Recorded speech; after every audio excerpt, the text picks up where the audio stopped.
And welcome to the next installment of the Tarot Masterclass. You've been on quite a journey over the last few months, and we're coming towards the end of the major arcana, but not to the end of this masterclass.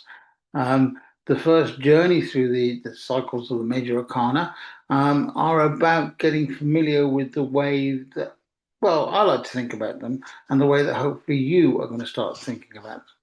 So we're at session 23, which is actually card 20. Um, and that's confusing, but if you look back at the lessons, you'll see why that is. And the two cards, the penultimate cards, are Judgment and the Aeon.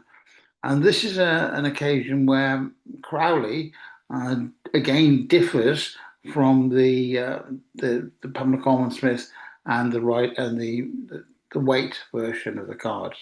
So let's have a look, and you can kind of already imagine if you get a feel for the way that Arthur Waite and Pamela Coleman Smith drew their cards, you get a sense that the Judgment card, which is the formal name or the more traditional name for the card, and you get a sense of what it's going to look like.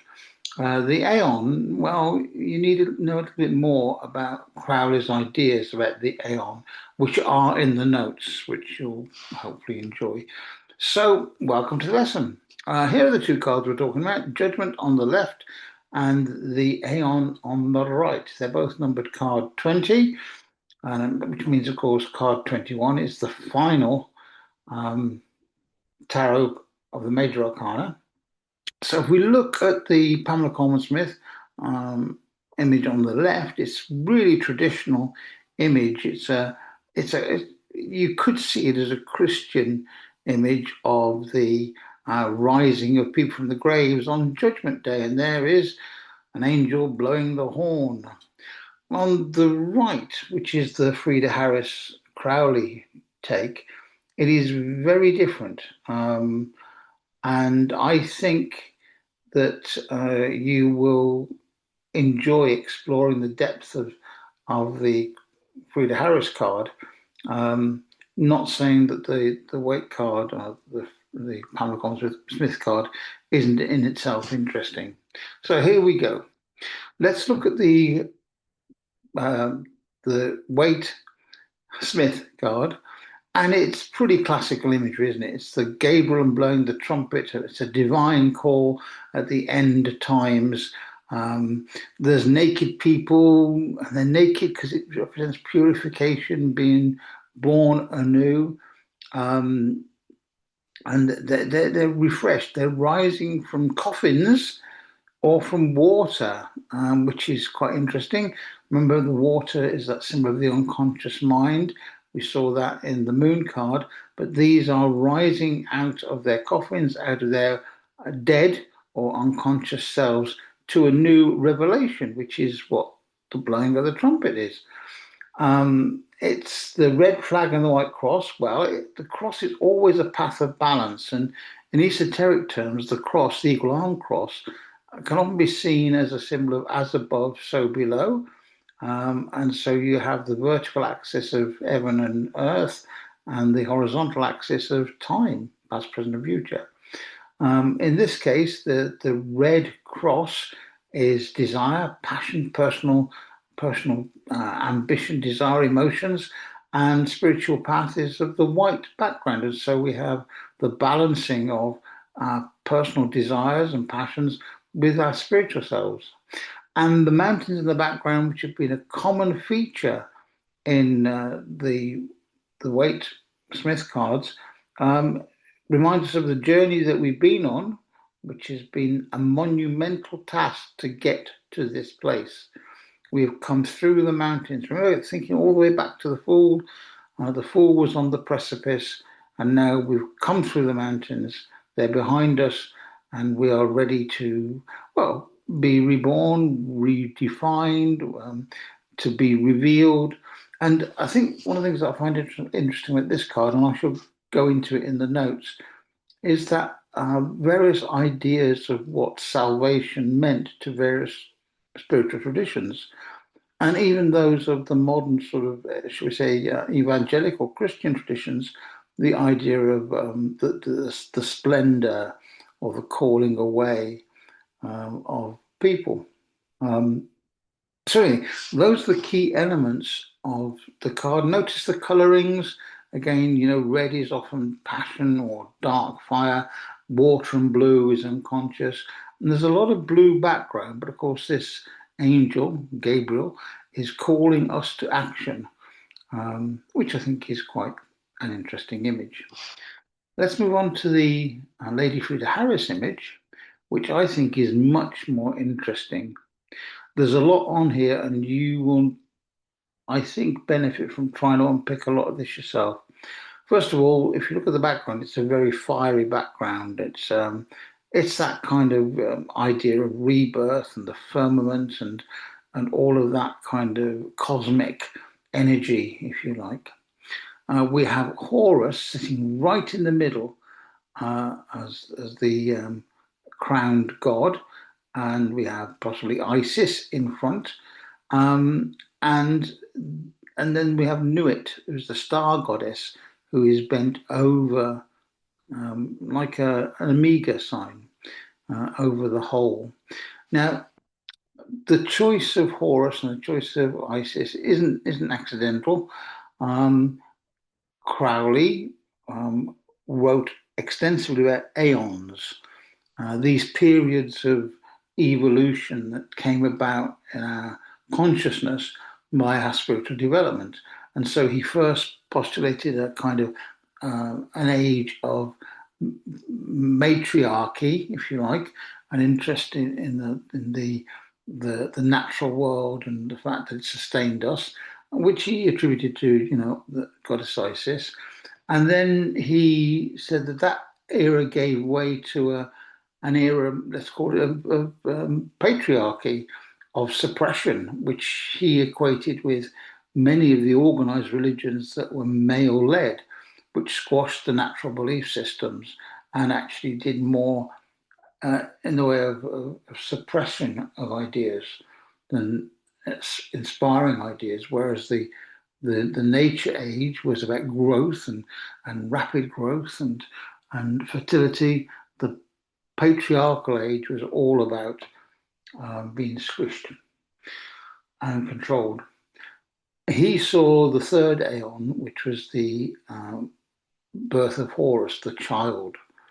And that's when there was a sort of spiritual freedom, spiritual liberation, in order to discover what he called the true will. Now, you can read more about this in the notes, but I think it's interesting that the way these cards are reflecting that. And of course, the cosmic egg, the fiery background, which is the idea of the firmament, the creation, the point of creation, and this idea of cauldron of rebirth. This is really focusing on Crowley's ideas that we're entering a new age, a new aeon, as he called it. In fact, his third aeon, which came about on the publication of his book, The Book of the Law, which we may have mentioned a few times before, and in a future lesson, I'll go into in a bit more detail. After this sort of introduction to the major cards and moved on to some of the minor cards, we've been focusing more upon the stuff that I think is of interest. Once you've got this basic stuff down, we have got this discovery of more of the principles underpinning the tarot and the journey that you were going on. So that's the Aeon card, which is card 20. And of course, we're now entering into the new age. This is really a card of the new age. In fact, even the Waite Smith deck is about a new age. It's about a revelation, a period of spiritual development.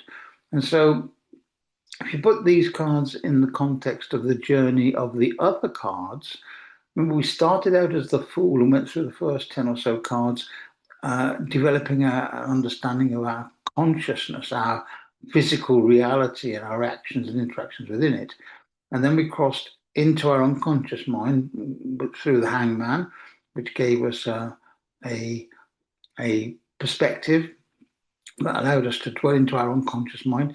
We went through some deep stuff there, didn't we? That's where the devil and the tower really shaped our understanding of what we could let go.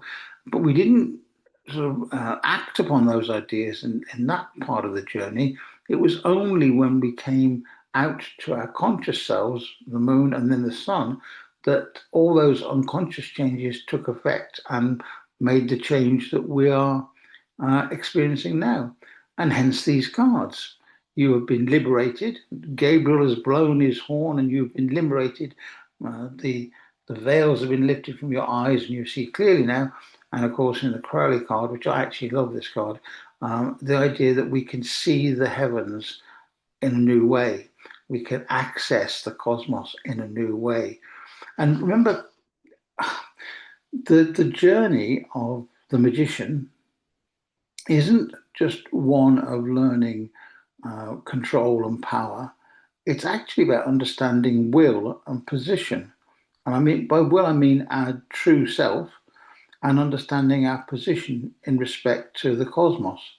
Um, One of the things that a lot of people, I think, miss the point of is when they start on a journey exploring the occult, should we say, is they think it's a journey of power and of secret knowledge. Well, it's not quite. It's a journey of power over yourself and secret knowledge of yourself in order you to act. But that's a bigger tale, and we'll go there another time. So those are the two cards. As always, I think it's a good idea to reflect on the cards. Keep your journal going, please, please, please, and see what they might mean in terms of divination.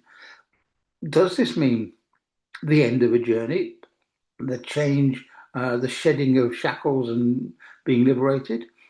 Um, if we're thinking about the cards in terms of initiation, then this is the point at which you are reintegrated back into the world as a new you.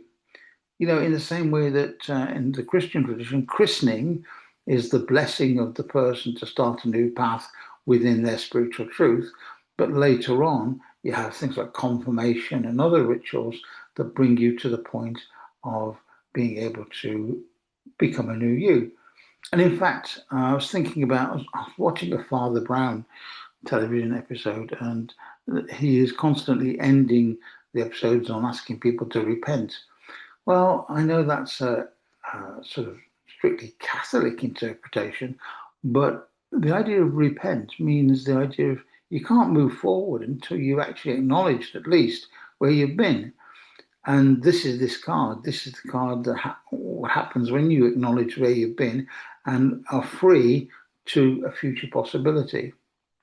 And then what about the symbolism of this card? Well, okay, the Judgment card, there is some very interesting Christian symbolism, Jewish symbolism with the angels, archangels, and there in the Aeon, there is a lot of Egyptian symbolism.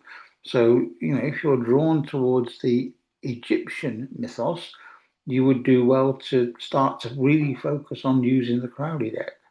If you're drawn towards a more, shall we say, Christian, Judeo Christian um, tradition, then the Rider Waite, sorry, the Waite Smith cards may be the ones we'll explore. And of course, there are variations of these.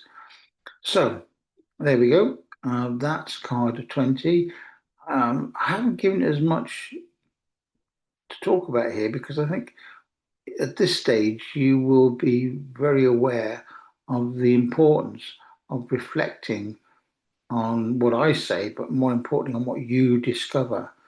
And please, you know, use this, take this as an opportunity to do the research. Use the notes that go with this video to support that research and reflect on things. And in your reflections, consider what we mean by this idea of a new age. A new age has dawned, a new aeon has dawned. That word new age has actually been hijacked, I think, by what we now know as the New Age movement, which had sort of roots in the 60s and then moved into the 70s and 80s, and then gave birth to New Age festivals and that kind of thing. Consider what that really means. Okay. What does stepping into a new age really mean? What does it mean personally? So that's the judgment that you're being asked to make about judging what you mean and what you feel when you start to move into this new age, this new dawning of another set of journeys, which we'll talk about next time.